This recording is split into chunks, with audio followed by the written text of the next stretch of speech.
Is that? Yeah, I'm going to start. So, Opening bell, please. as a speaker. If no screen, can you speak? Actually, as long as I can see on the camera. Okay. We'll figure it out before it's your turn. Okay, meeting starts, and Wei-Chen, please all rise. Thank you. Four-way test. First. Second. Third. Fourth. Thank you. Please be seated. Rotary song.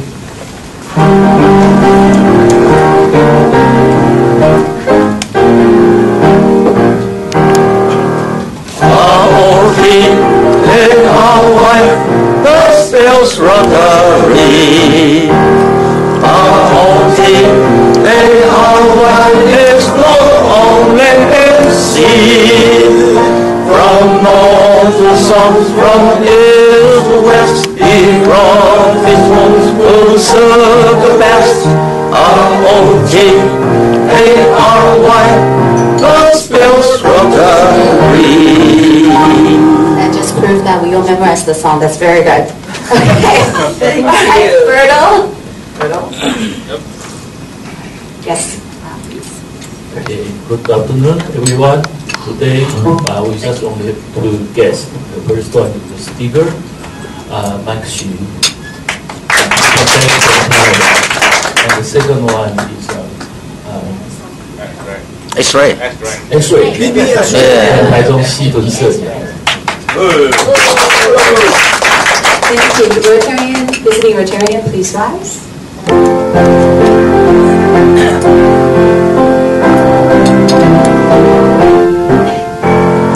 There's no rotary with you. Oh, there's no rotary with you. We want you to feel our friendship is real. We are glad you're here today. So take back home the beat of cheese. Regards from all the fellows here. And once more, you are near our door. Come again, Rotarian, again. Thank you very much. Now, President Zhang. Yes, good afternoon. See you again, and we're happy to have our Rotary X-ray here and my friend Matt here. It's a pleasure X-ray. We got X here, so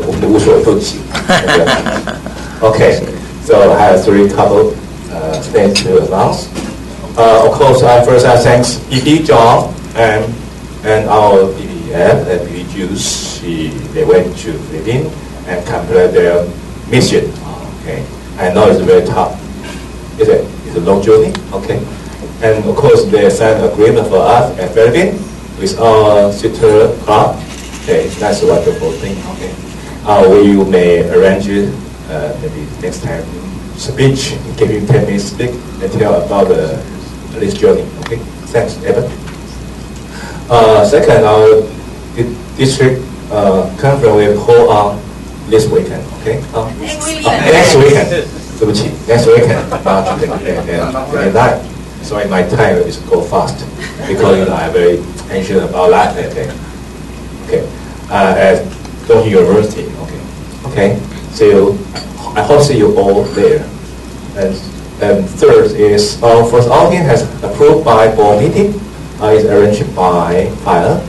We are going to Zhubei, Hsinchu. Okay. I hope everyone can join. But I know the member is limited, right? It's only 45. Sorry, only 45 member and. Okay, can go. I mean, of course, and spouse as well. So, for your opportunity and quick bombing. Okay. French. Ready? All right, more details about the street conference. So again, next weekend, Saturday and Sunday, our PP Juice will be the MC for the entire first day. You're not MC. Not for the evening. Daytime. Oh, that's not important. And then here we have the honor to have an X-ray who is next year's chair for the 年会 to talk to us more about the district conference. 介绍一下。OK。盛社长，各位大同社的社友，大家午安，大家好。上一次来是因为带着伊莎贝尔要来参加大同社，我来了。但是这一次来的时候，不是不登山宝殿，就是因为这一次因为我要当1516的年会主委，有很多事情就是在这一次的37届的时候，在第4全会的时候会介绍下一届的总监跟团队。那因为我想用不一样的方式跟大家见面，所以我用了很多的精神。结果的时候，因为我所要想的东西 music 他不知道，所以他就把这25分说所以你自己找司仪吧。那我就一直想有个印象很深，就是说 Dr. 那一年的时候，我在年会是领唱国歌的这些东西，是 Wendy 的时候介绍我出来。我看他的英文，他的外表，从这个口齿都是相当是一流的，所以我非要拜他不行。所以今天是表示我的诚意，就是亲自来跟他拜托。也请说各位舍友希望能够看见他带着不一样的团队，这样大家能够欢乐一起这样子。谢谢大家，谢谢大家。安尼就对了。安尼就对了，好啦，安尼对，我知。So we're gonna have a little fair before the district conference. It will be from 11:20 to 12:50. Everybody gonna will be $40 gift certificate. That's Taiwanese dollars, by the way, not US dollars. But you will only get it if you come. So again, the check-in, the registration for this year is different. The registration for this year is at the basement. If you get lost, call Emma. If you don't get it $40, call Emma. If you have any questions, call Emma. Get it? Get it? Right. Okay, next one. Yeah, it's okay. All right, first outing, I would like to invite Fire to come out to tell us about Hakka, what is it? Oh, Kaiseki Ryogi Kuja. Good afternoon. It's my pleasure to introduce our first outing itinerary. Our destination is 新竹。你被搞拽到了。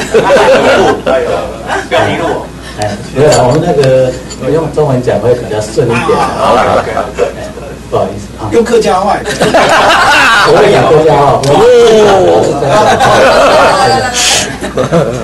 我们就是到那个新竹那个一个餐厅的美食料理叫益之趣那是一个台湾应该是唯一的客家怀石料理那蛮特别的。我们去吃的时候，大概有12道菜吧，就慢慢的出，大概吃的时间大概2个半钟头左右非常的长大家可以慢慢的在那边享受这个美食那在到这个我们大概是在中午吃中午的然后早上的时间呢，我们出去的时候，我们安排在那个宝山水库我们在那边水库走一走，运动一下然后在宝山水库旁边有一个沙利品的那个咖啡屋那个是还蛮棒的地方那大部分都是那个新竹科学园区的那些员工都会去那边那个地点还不错在那边大家在那边混一下，大概混个1个多钟头吧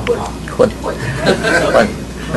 然后我们就直接到那个美食餐厅，吃完了以后我们大概会安排到那个附近的一个沙滩或者是大家有兴趣的话，我们可以到对面的一个永安渔港可以去那边晃一晃，然后采买一些新鲜的渔货这样，整个行程一天应该还蛮充实的大家也可以玩得很愉快我报告的谢谢。because when we have 45 adult spots, unless your kids will also eat, currently it's only 1/3 filled, so please contact Emma as soon as possible. And the next one is Shen Yun. This is this weekend. No, this Friday, right? Tomorrow. Is it? Yeah, tomorrow. Yeah, tomorrow. Tomorrow. This is donated by John, the Canadian judge who was our guest the last couple times. The value is at $3,200, but basically, first takers, we're going to have a bid, auction, whatever. So just contact Emma, and or you can auction off if you want, if we can have an auction at the end of this meeting if you like. One. I want one ticket. Just one? Yeah, one. Only one. Only one. How much you want to pay? It's a package deal. How about Yeah, you want to donation. your daughter? You can For take your donation. daughter. Then go is yours. Then go is yours. No time. No time.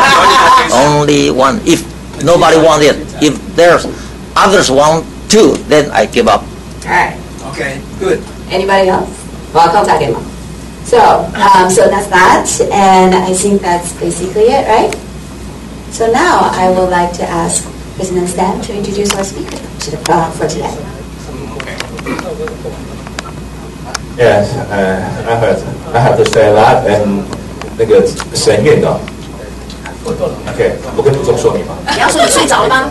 好吧 ，OK 啊 ，Yes, it's very wonderful show and then 可以这样讲了。OK, sorry, I forgot Mike. OK, Mike, he totally met in Taiwan. OK, not met in China. OK, and he allow your 自传嘛 OK. And of course, now he's a CEO of a global company, and of course, it's a very good chance we invite him to come make a long speech. No, only 40 minutes or 30 minutes. Okay, and most important thing is he's still unmarried. Okay, and the other mission he come to Taiwan this time is try to looking for a boyfriend or girlfriend? Girlfriend. Oh, girlfriend, okay. So that's the most important thing I have to tell you, like, okay? Give him a chance. Now, I hand the mic on to you. Oh, thank you. Are you taking the commission? Okay, let me just put these here.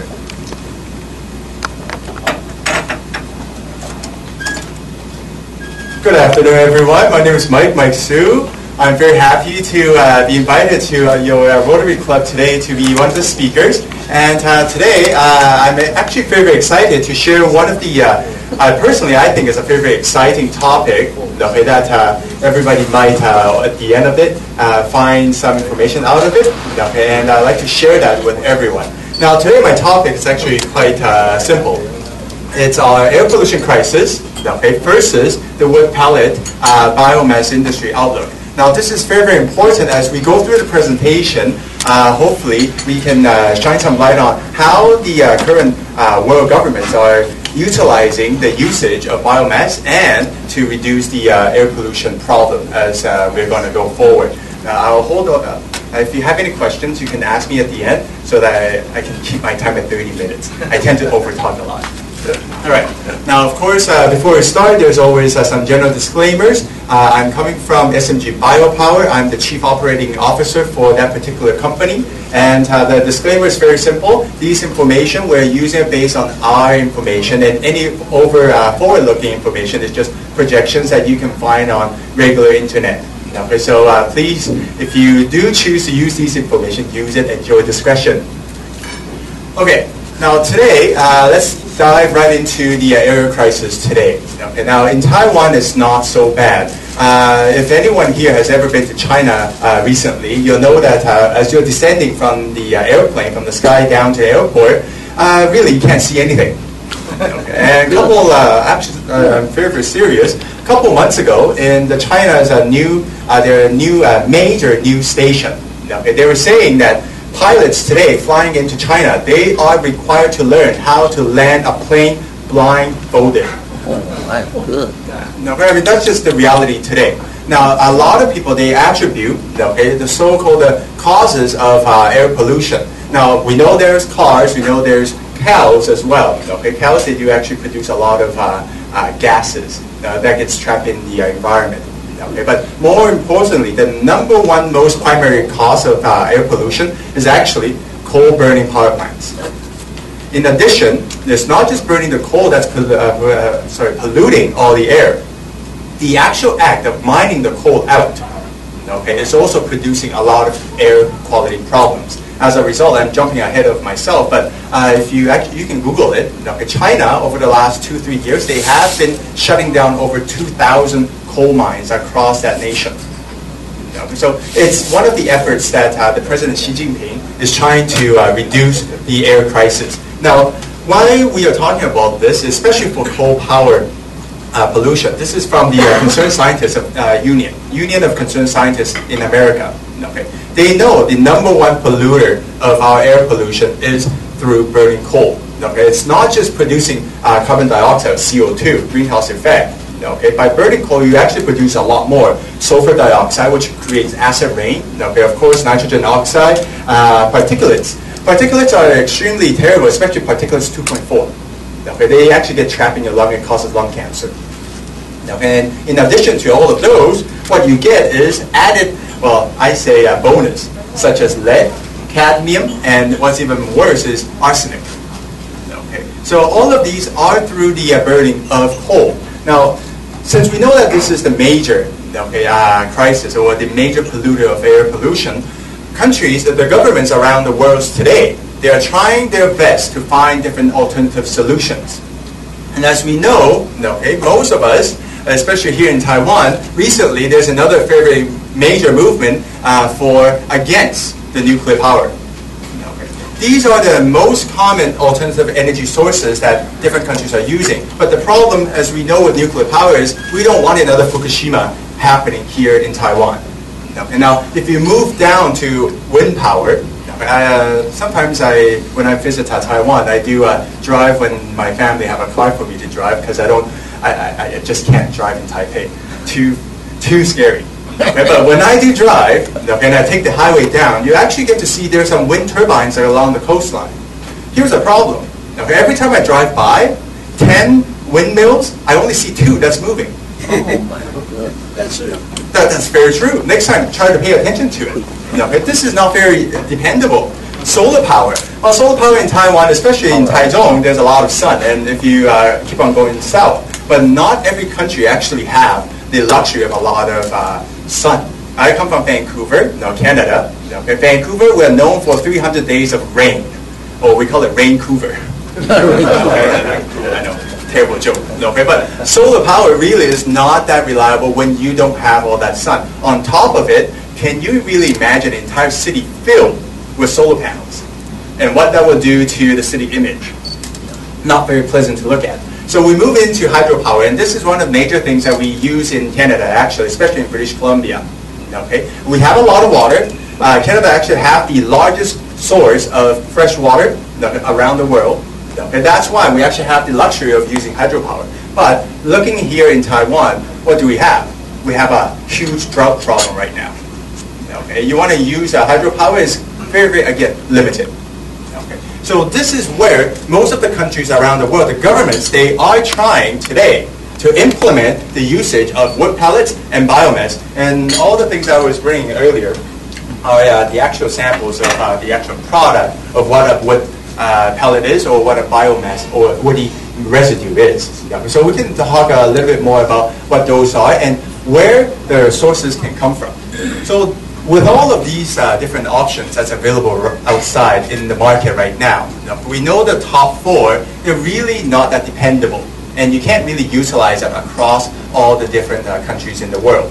Okay. As a result, in the world today, they're really focusing on how can we maximize the usage of all of these. Now, what you see here is a very simple chart. Okay, and this is a picture of the actual wood pellets that I have samples of. Okay. This is a very simple industry where you're actually using the renewable energy that's left over from a very prolific industry such as forestry. Okay, now I will get into those very, very soon. But in terms of how wood pellets or biomass are produced, it's very, very simple. You have your actual trees, you cut it down, you get your lumber, okay, you use it to build houses in North America, the leftover wood chips, which is what I have over here, back then they use it for paper. But today, paper is not that popular anymore. We're all trying to go environmentally. Now, this becomes waste. So what they do is very simple. You dry the wood chips, because typically there's moisture content in wood. And with untreated wood chips, you're looking at about 60 to 70% moisture content. And now when you burn wet wood chips into any fire, you know how that works. So the process is very simple. You have these wood chips, you pulverize it into powder form, which is similar to this, through hammer mill. Once you're in the powder form, then you put it through drying process. At the end of it, you just make these pellets by pushing it through the die. Very simple production process, very, very effective. This wood pellet, what they will do for you is it burns very clean. Whatever you burn, actually a lot of our friends actually have tried this. You can take one with you if you want. Light up a match and try to burn one of the wood pellet. You'll get more smoke from the match than the pellet. Now on top of it, you don't have arsenic, you don't have sulfur dioxide, you don't have, well, mercury, lead, or any of the bad things. Renewable, since our forestry, especially in Canada, the government have extremely strict requirements as to how the industry is performing and how they have to cut one and replant two back. So this is a continuous renewable industry that they can use. Economical, or you're reusing waste product. Responsible, of course, reduces greenhouse effect. Efficiency, this is very, very important. How can we substitute burning coal? Coal produces calorie energy. This can also be burned to similar energies as coal is producing. Finally, environmentally friendly and transportation. So all of these, we'll talk a little bit more detail about it, but around the world today, what you get to see that the European market, especially the EU, what they have done in the last several, I believe about a decade now, they're actually one of the first countries or first region in the world to really push forward with this so-called 20-20-20 target. For you to become an EU member, all the member countries in the EU have to satisfy what they have, so-called the 20-20-20 target. And these 20 are very simple: 20% reduction in greenhouse gas emissions, 20% of increase of renewable biomass energy, so not relying on coal, which is fossil fuel, and once you're depleted, that's it. And finally, of course, 20% in energy efficiency. Now, all of those, especially in United Kingdom, so England, Scotland, Wales, they actually have already converted several of their power plants completely utilizing biomass products such as wood pellets. In Drax, they have 3 power plants currently that is completely 100% functioning on wood pellets. They are, well, here it says 4. Right now, they're looking into additional 3, so a total of 6. And each of those power plants, you're looking at 2.3 million tons per plant. Eon, again, all of these different power plants, they are required to utilize these biomass power. Now, moving into the next industry, next region, North America. Now, closer to where I come from, Canada and the United States, the government actually have a lot of stringent requirements when it comes down to not just power plants, but also major industrial usage of electricity. And now what you see here is, number one, for any power plant, what they have is co-firing. I'll go into these 2 pictures very soon. Co-firing, what that simply means is you still burn coal, but you substitute a portion of your coal utilizing wood pellets. And they have a certain requirement that you have to do this. The next thing is coal to biomass conversion power plants.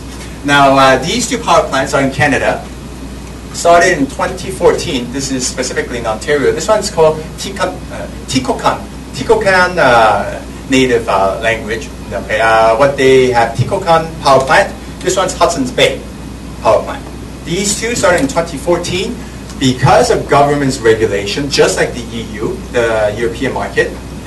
The government mandated the fact that they have to completely switch from coal burning into biomass pellet burning. And finally, power purchasing plants are for heavy industrial usage, such as pulp and paper mills. they have their own power plants. But the government actually have a very important thing, and that is they want them. If you want to use electricity, that's fine. The government, will sell you, the industry or the company, electricity. But you need to produce additional electricity to sell it back to me. If you can do that, great. If you don't, I will charge you additional money. Okay, so all the different industrial usage here in, especially in BC, they are actually very, very much inclined to do something like these because number one, they will save money by having cheaper electricity. Okay, on top of it, they can sell it back to the utility company for profit. Okay, over and on top of what they actually do on a regular day-to-day basis. So this is what happens in North America. Okay, now if we come closer to home, okay, here in Asia, okay, there's one country at this point that really is taking the usage of biomass burning into the legislation and also making it a law that they have to perform. And that is in 2009 in South Korea. The government have started to have some different mandates. And the whole thing gets implemented in 2012. In 2012, what they wanted to do is, with all of their coal-burning steel mills, power plants, they have to start to replace at least 2% of their coal usage using biomass pellets. Okay. Each year, it will increase 0.5% with a target of 2020, so in about 5 more years, to replace 10% of the entire nation's coal usage. Now, this is some older historic number, 2008. Today, clearly, the coal usage amount is a lot higher. But in 2008, in South Korea alone, combined with power plants and steel mills, they have over 122 million tons of coal. 10% of that is 12 million tons. And now, in China, even closer, okay, China this year, I was just chatting with Jess on the table. Okay, in January of 2015, China, they passed their very initial air pollution bill. Okay, in the next 3 to 5 years, the government is going to be cracking down on the entire air pollution problem. When President Xi Jinping came into power several years ago, one of the major things that he vowed to do is to make sure he can improve the air quality. Now, unfortunately, we know right now the China market, it says in this article, it's from the Malaysian Digest, okay, especially in Jiangsu region. Okay, there are several power plants that's already completely converted into using biomass, okay, especially pellets, if you keep on reading this. And if you want these information, I can share those with you guys later on. Okay. However, what you get to see here is, yes, it's a great prospect that China is waking up to the usage of biomass to reduce their air pollution. More importantly, you get to see that there's a lot of challenges in China. Okay. Although the central government is starting to do this, but locally, there's still some issues of distribution, manufacturing, and production as well. Okay. So China market will become more and more structured in the next 3 to 5 years, but currently the majority of the wood pellets that's used around the world is still situated in European countries, North America, and also South Korea, very, very small amount in Japan. And this is a very, very interesting study done by RISI. This is a resource institute in Canada. What they have found is they're projecting in 2024, the annual global usage of biomass wood pellets will exceed over 50 million metric tons. Just to give everybody an idea, per ton of wood pellets right now, they're selling for about $150 US. Okay. This is a huge, huge market that the entire nation or the entire globe is really, really focusing on. Now, clearly, we talked about all those different demands. And all the problem of how we can actually resolve one of the major things in the air pollution. And this is just added information, okay? Last year, 2014, is actually one of the only year in the last 40 years ever, okay, that the net growth of greenhouse emission globally, okay, stayed the same. It did not increase. Now, but this is the first time in the last 40 years that has actually happened. And this study just came out. And they are attributing to the fact that companies and governments are requiring by law the usage of renewable resources. Okay. Now this the source of wood pellet supply. Now this is very, very important. Canada, we are the largest wood pellet producer country so far. For a very, very simple reason, because we have a lot of trees. If you ever visit Canada, you get to see that there's a lot of trees around. In particular, BC, where I'm from, British Columbia, we have the most amount of forestry industry. As a result, we also produce currently the largest amount of wood pellets around the globe. Now, there are different issues around logistics and also the different sources, but we'll talk about those very, very soon. As a result, our BC provincial government have been going around, especially in Asia, trying to promote products such as the wood pellet. Because of all of these, we know there's a huge problem that the different countries are trying to resolve, including China, especially China, really. And now this is from our Canadian Globe and Mail. In 2013, the end of the year, our BC, our British Columbian Premier, Christy Clark, what she have done is she have visited Asia several trips within 1 year. And one of the major things that she have accomplished, our Premier have accomplished in 2013 at the end of the year, is to get a signed pact from Beijing to invest into British Columbia for the production of wood pellets for their own usage. And all of these are public information. And China, at the time, they weren't really focusing into it yet. But now they're finally waking up to the whole thing. So this is why they're really focusing on to how can we produce more wood pellets for their own usage in 3 to 5 years' time. Okay, so these are the supplies that they know they need to go into the source, and that's why they are going into BC. And you can see that right there. Okay. Now, clearly, we need to talk about, well, yeah, there's a lot of resources. And we know how all of these pellets are produced. One of the major things is the bottlenecks of producing these products. And there's two major bottlenecks that's with regards to this. Number one, explosions within these type of drying facilities. I was talking to and sharing with everybody about how these wood pellets are produced. Wood chips, pulverize, dry, pelletize it. The key aspect of the whole thing is drying.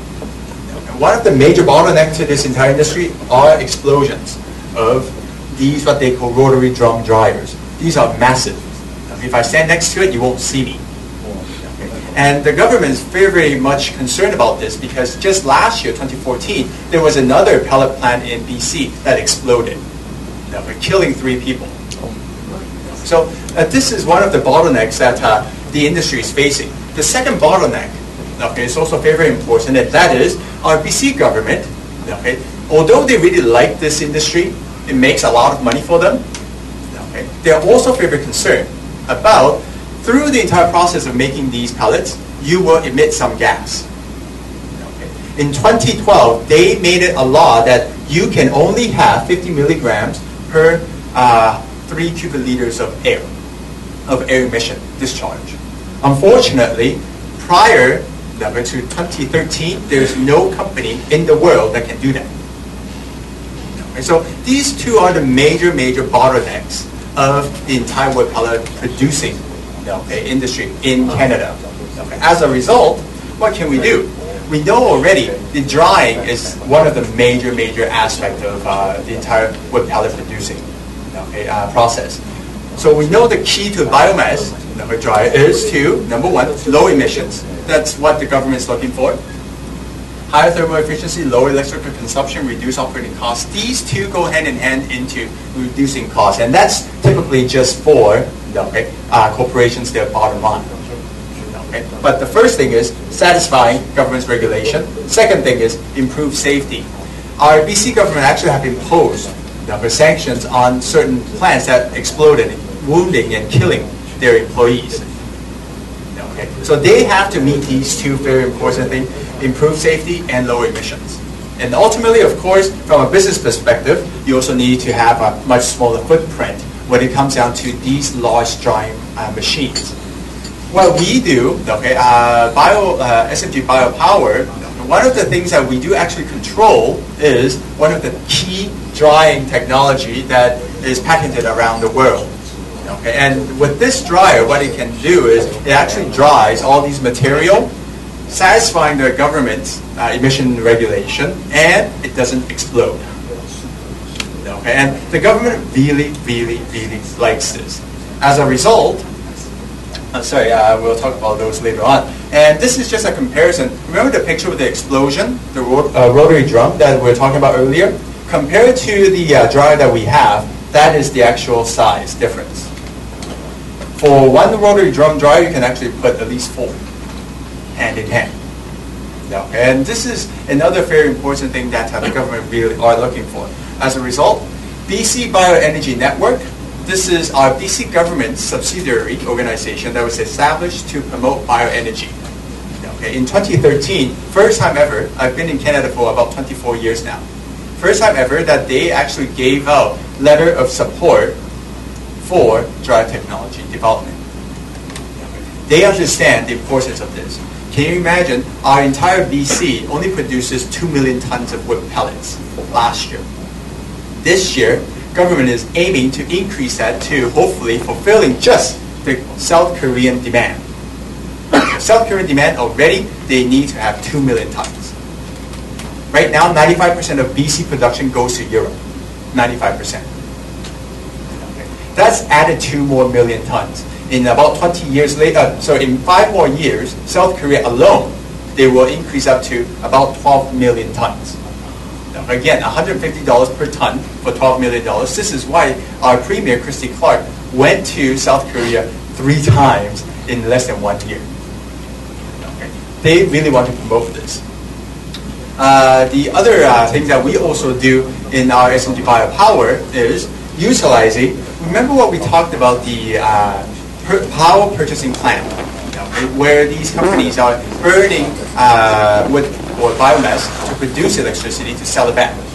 And this is another one of our factories that we actually do these. So this is the actual factory site that we are utilizing to, number one, dry the biomass, and number two, at the end of the year, start to produce these pellet plants.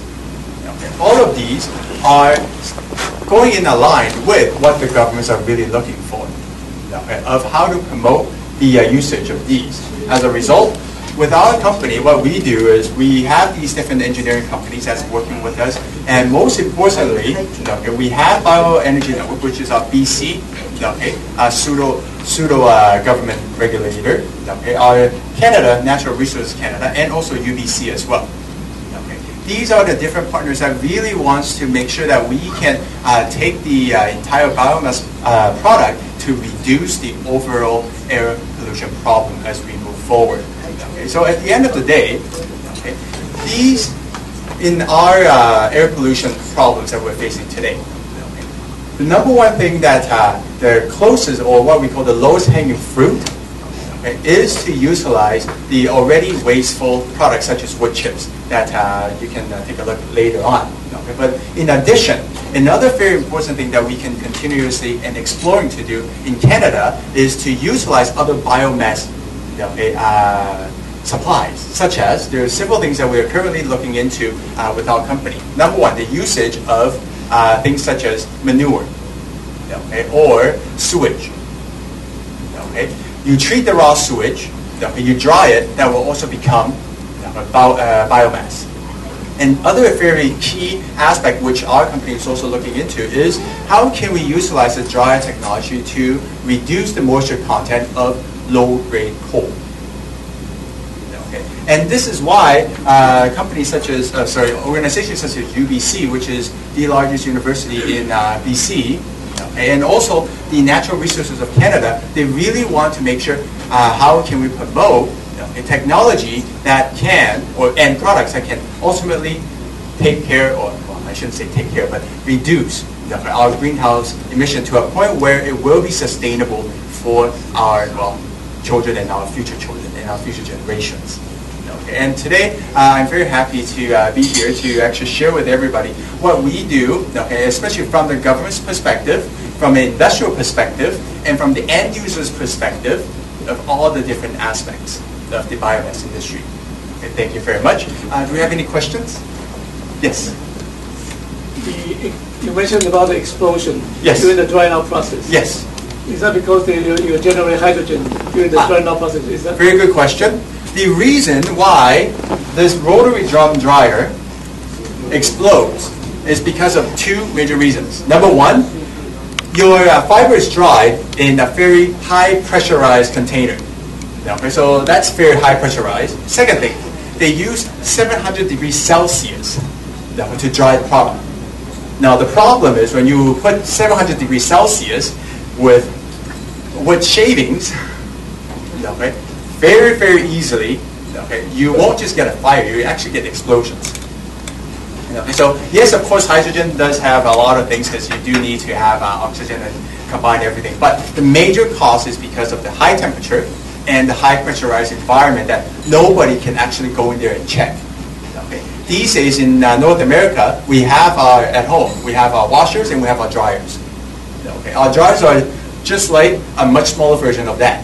Okay. If you have a dryer at home, okay, try it next time. You put your wet clothing into the dryer, let it tumble dry. When it's done, you take it out and you touch it. There are dry spots and then there are wet spots.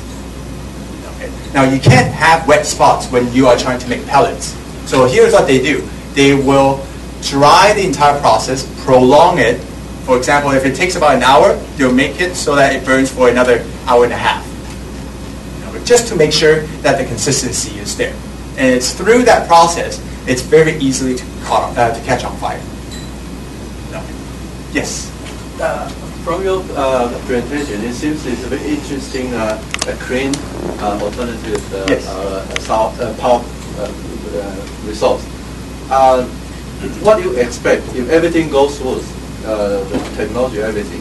What percentage of the power can be generated from this? And second question, the cost compared to the average the power cost. How is the cost from this way? Okay, great. Very good question. Thank you. The first one, to answer the first question, is quite simple. Okay, in terms of all the power plants, you can see that in Europe, North America, and also in South Korea, these countries, they're actually mandated by law. So the government actually tells you that you have to do this. It has nothing to do with cost or how much energy you can use anymore. So that is to use one of the easiest way to answer that question. Second thing, of course, is the efficiency. Now, the cost of burning wood pellets is actually cheaper than the other alternative, which I didn't mention yet, and that is natural gas. In natural gas, BC, we also have an abundance of natural gas. But here's the problem. If you are to convert a power plant into burning natural gas, that will cost you tremendous amount of infrastructure upgrade. And also, the actual cost of natural gas is much higher. On top, there's a lot of countries right now, they give you stick and carrot policies. Okay. What are those? If you, the stick policy first, if you burn coal or fossil fuel, they will penalize you, additional taxes, carbon tax. They will give you a carrot. If you burn biomass, not only will you not get penalized, you will also get a tax credit. Okay, so when you work all of those into it, you actually significantly drop down the cost of biomass. So again, these are policy-driven reasons why companies are using it. Any other questions? Well, I thank everybody for your time, and I will be sticking around for a little bit after. If you have any side questions, you can. I will be happy to answer those for you. Thank you. President Sung would like to give a little token of our appreciation. This is your envelope. I know you will give to me. Oh, I will give it to you. Okay. Thank you. Back on that, here the envelope. Okay. Of course, we got the audience. Oh. Okay, these are your output. Oh, thank you. And here's the Thank you. Thank you very much. Sorry. Yes. Okay. Thank you very much. Thank you, Mike.